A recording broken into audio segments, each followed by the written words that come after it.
Today I'm gonna make Mentaiko pasta. It's one of the go-to dishes for me that's easy to make and complex. It's got loads and loads of depth of flavor.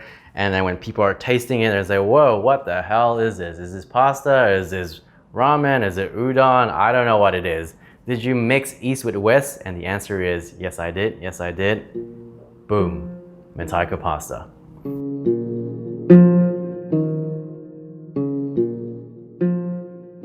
We got a few ingredients here. I'm not gonna go through all of them, but don't let this overwhelm you right now. It's actually very simple and you can probably go away with half of it. Here's the star of the show. It's called Mentaiko in Japanese. This particular version is the spicy one, so it's called Karashi Mentaiko. These are the eggs of the pollock fish. The first thing you wanna do is to remove the eggs from the sac. This is probably the hardest part. You want to slice the sac in half.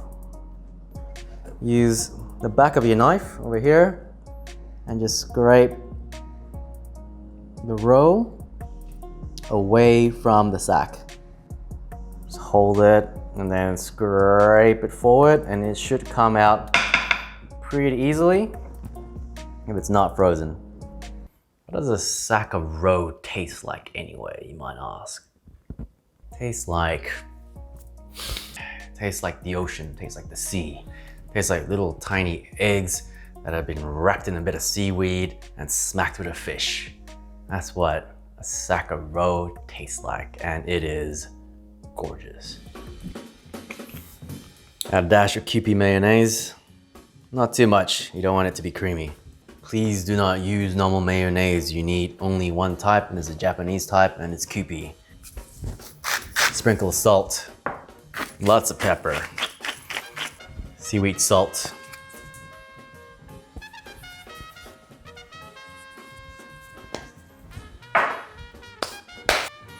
This is Karashi, Japanese mustard.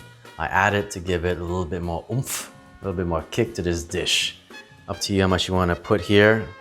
Now this dish is a little bit on the creamy side and sometimes dangerously so. I like to counterbalance it by adding a little bit of citrus. I use something called yuzu. Think of yuzu as a happy marriage between Mr. Lemon and Mrs. Lime. If you don't have it, just use a piece of lemon. Not too much, but enough to give it a little bit of acid, a little bit of soy sauce. Again, not too much. Tobiko, which is flying fish roe. Since we're going with the theme of roe. Now this one, much smaller, much firmer texture. So when you bite, you can actually hear the crunch and the pop going off in your mouth. You want to keep the person that's eating your dish guessing around, right, I thought this was silky, but wait, there's a little bit of texture here.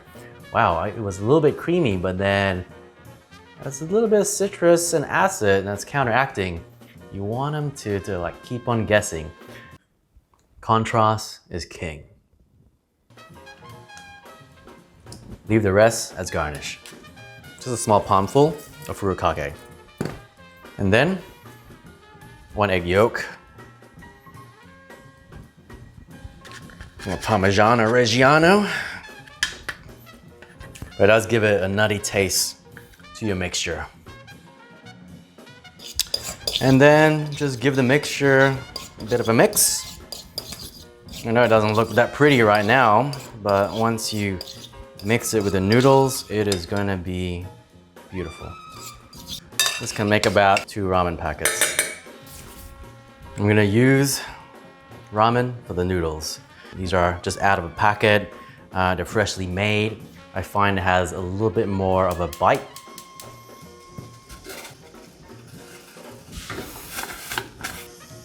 Don't overcook this, just give it 3 minutes. Otherwise it just becomes soft and nobody likes soft noodles. Just done. Good.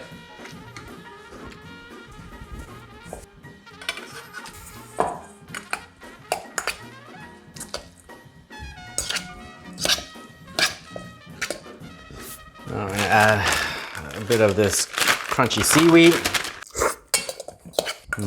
Good. Just gonna give it a bit of garnish. This garlic onion. Just add some freshness to it. And there we have it, Mentaiko Pasta Ramen.